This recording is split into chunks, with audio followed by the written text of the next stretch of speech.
Feng Shui also incorporates the traditional Chinese compass. In Feng Shui maps, south is placed at the top and at the center is the middle kingdom. Each direction is associated with an animal symbol and seasonal energy. South as summer, symbolizing the red phoenix, symbolizing vitality, beauty, and goodness. North as winter, the black tortoise, symbolizing protection, long life, and endurance. East as spring, the azure dragon, representing growth, majesty, and magnificence. West as autumn, the white tiger, symbolizing courage, bravery, and strength. These symbolic animals are not decorative only. They represent energy, qualities surrounding a structure.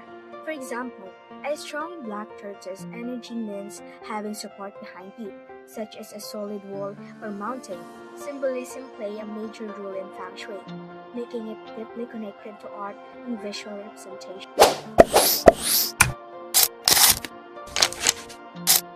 Feng Shui has been around since the 9th century BC. It was documented as early as 960 BC, and the Great Flowering of Feng Shui took place during 770 to 475 BC under Zhao rulership. Taoist philosophers from the late Zhao period included Lao Tzu, out of Tao Te Ching, and Mo, the teacher of universal love. The third great philosopher was Confucius. Philosophies of Taoism, Buddhism, and Confucianism formed Chinese culture and influenced Feng Shui development. Another great flowering of Feng Shui occurred during the Han Dynasty 206 BC to 220 AD, when it influenced architecture and city planning on a grand scale. It is believed that the Great Wall of China was constructed following Feng Shui principle. It curves, helping to guide the flow of qi rather than block it harshly.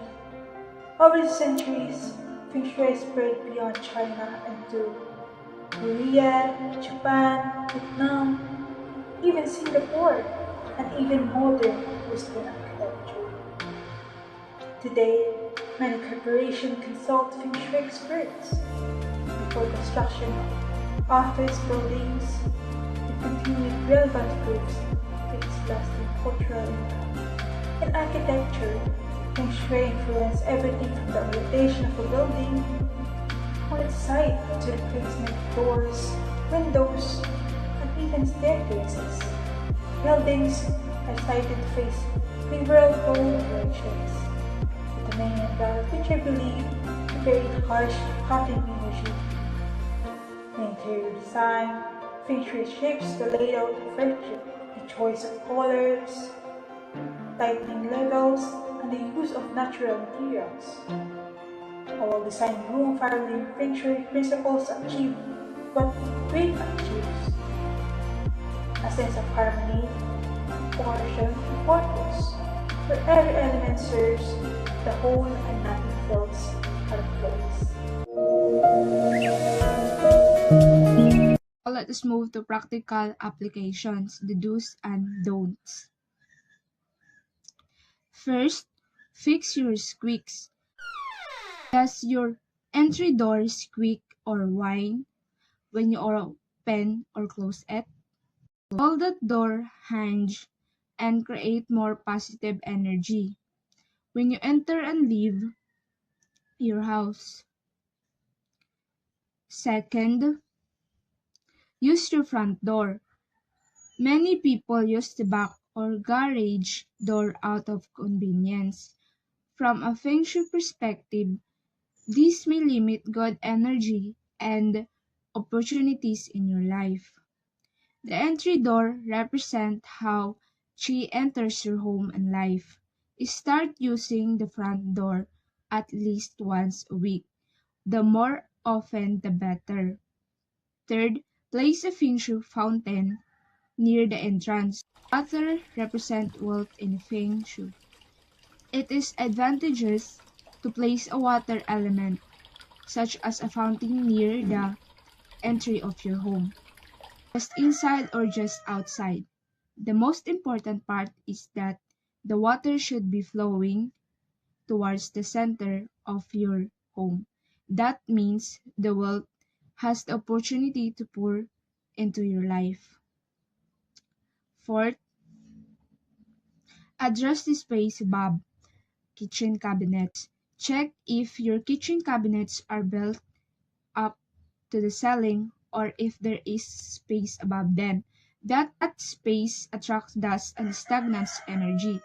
Trees get stuck there and encourage dead energy. If there is space, place some lightning, green plants, or beautiful and loved objects in this location to bring life to the area. Scene 9. Practical application. Bathroom, bedroom, and dining. Do's and don'ts part 2.